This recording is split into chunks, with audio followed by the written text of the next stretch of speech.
President Obama had a press conference in the Rose Garden, and he had basically said that, yes, I want to take action in Syria, but first I'm going to go and get it through congressional approval.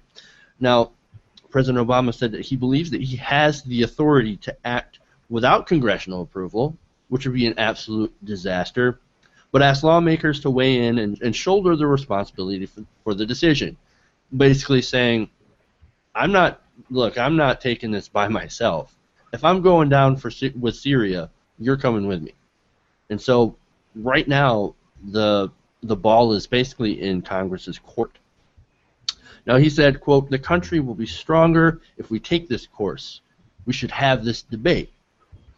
Now I'm not sure what you guys think, but I am very much against any action in Syria. I know what's happening is terrible, you know, with whoever's got the chemical weapons gassing the people is absolutely a terrible thing, but I don't think that we should get involved. What about you? I absolutely agree. I agree. I think it's only going to make the situation way worse if we get involved militarily. I totally agree. I disagree that the president constitutionally has the power to do anything without Congress in this respect, but I understand that our history since the Korean War says that he does have the power to act alone. But yeah, intervening would be a disaster. I mean, just think about our last intervention in Libya, where we intervened, we got Gaddafi, we sent our ambassador into a temporary place and a temporary embassy to be closer to the people that we helped, and then they ended up killing the ambassador.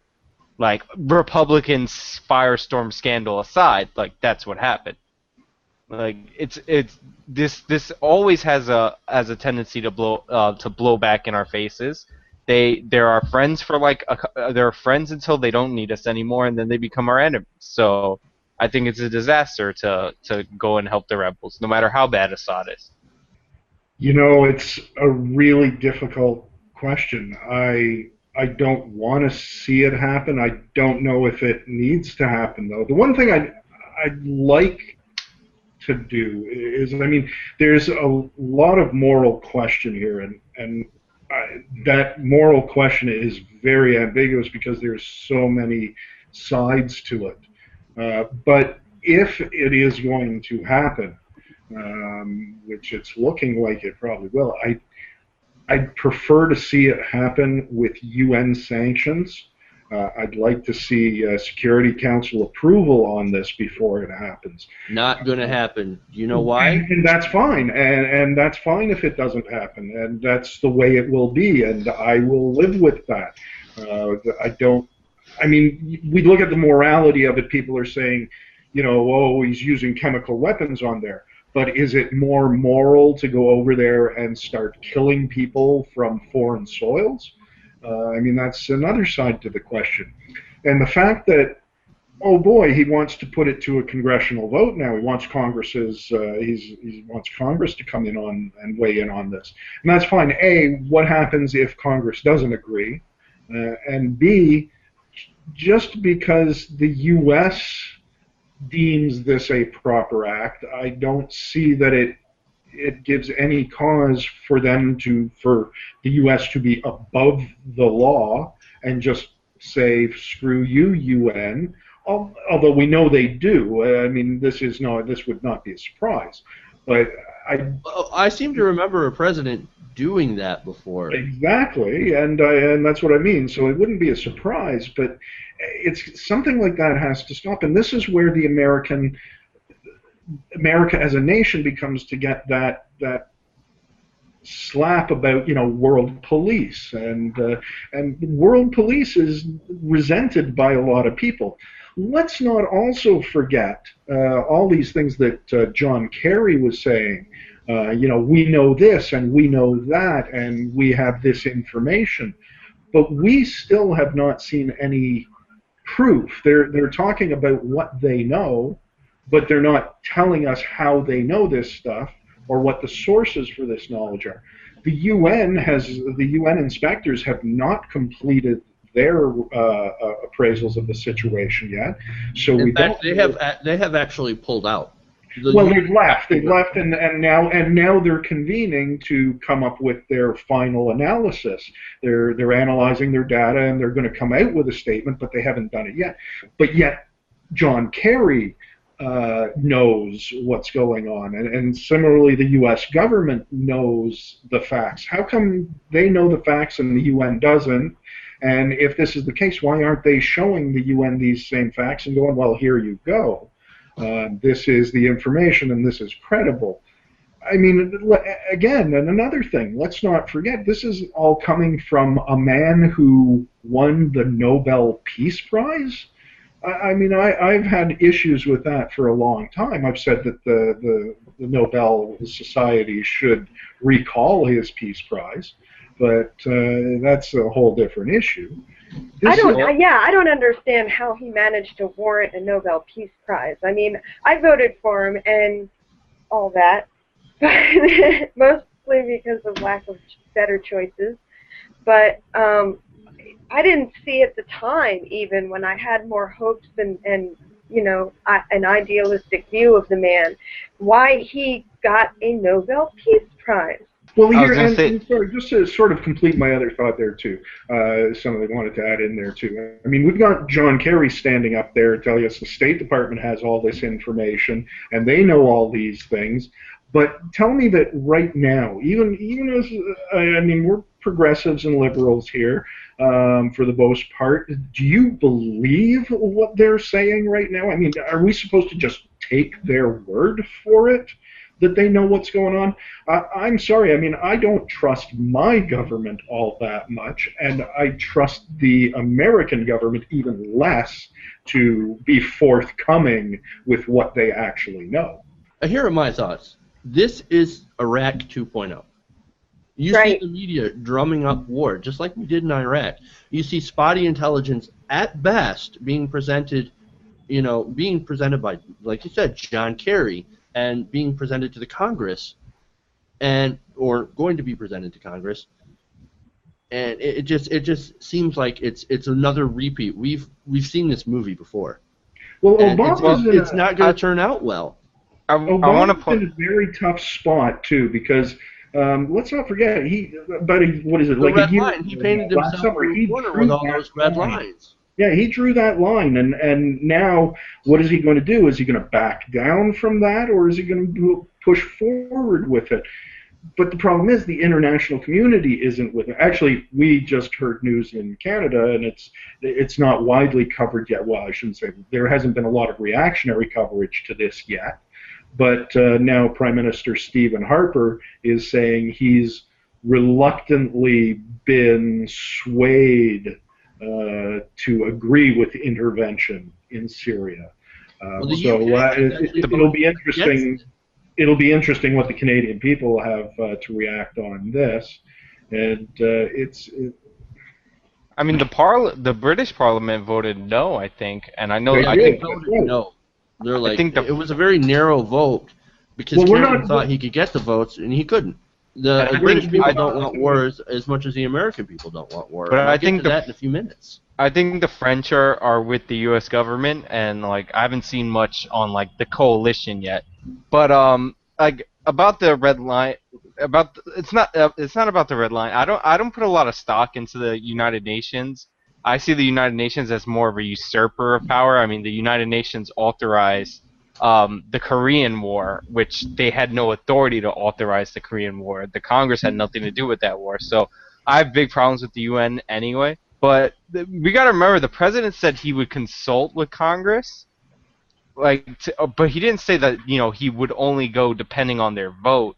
It seems to me like he's going to do what Peter King said, where he's going to bring together like some Republican leaders, some Democratic leaders, like all of them who are going to be in favor of the war, and like 13 to like 25 people tops are going to like plan this out.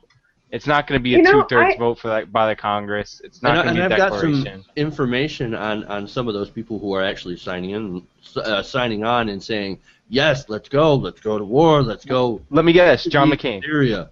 Actually, let me just and sorry to let me just clarify something too for anybody who's watching, wondering about what I was saying there. Based on the Canadian response at the moment, Britain did, the UK, they voted and they said no. They did call the House back to vote on this. They called a special session. Canada, while the Prime Minister has made a statement saying he's leaning towards thing, he does not have any intention of calling a special session for our House to vote on that at all. So it is we are taking no official steps at the moment. So sorry, I just wanted to clarify that for people. So basically, while we're talking right now about the media, which is vastly in favor of the war, and President Obama, John Kerry, some of our elected officials, Peter King, they're all for this war. But how do the American people feel?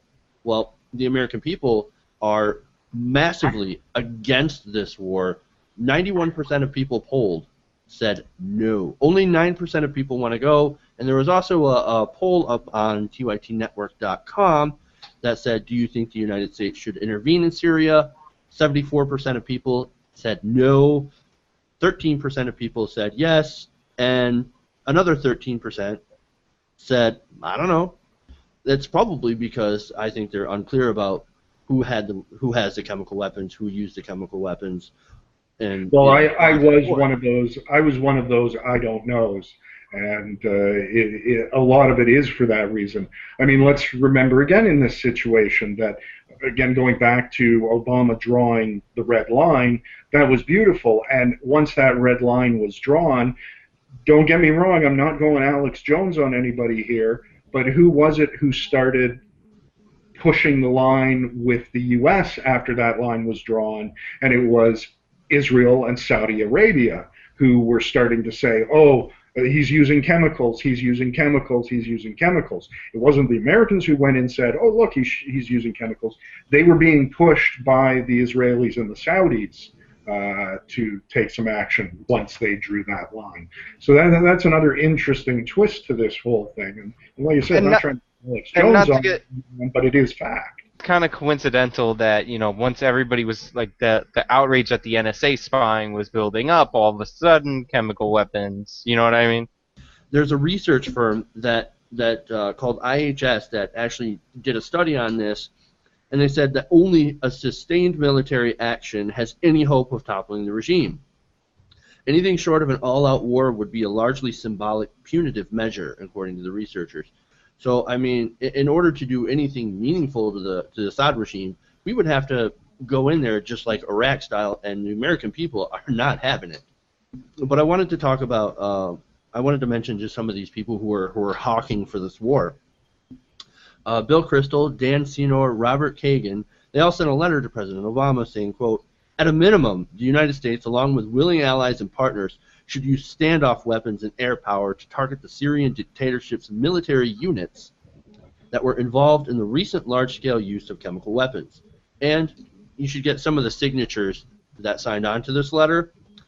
Elliot Abrams, Fouad Ajami, Max Boot, Ellen Bork, Elliot Cohen, Douglas Feith, Joe Lieberman, Clifford May, Joshua Mirovchik, Daniel Pietka, Karl Rove, Randy Schoenman, once again Bill Kristol, Dan Senor, and Robert Kagan. And there's plenty of other people that want even more action than just a punitive strike.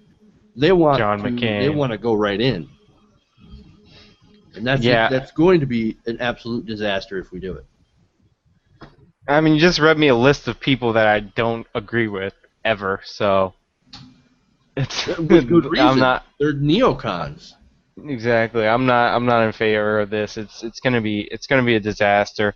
And even if it works, we're helping what we would if they were in another country. Keep it real. We would call them Al Qaeda or Taliban. That they wouldn't be rebels if they were in another country. Like, and to be honest, we don't know who they are, and that's the problem. If we intervene, how is bombing a bunch of people going to help people? It's going to cause more of a disaster. Well, and the thing is that there are people that are oppressed, people that are suffering, people who are under great duress and you know, dictatorships right now. I mean, we just finished a story about North Korea. Why don't we intervene with North Korea and topple that, you know, dictatorship and free those poor damn people? But, you know, we don't do that, and we're only going to go to Syria if the people who are in charge of making these decisions are going there for their own political motivations.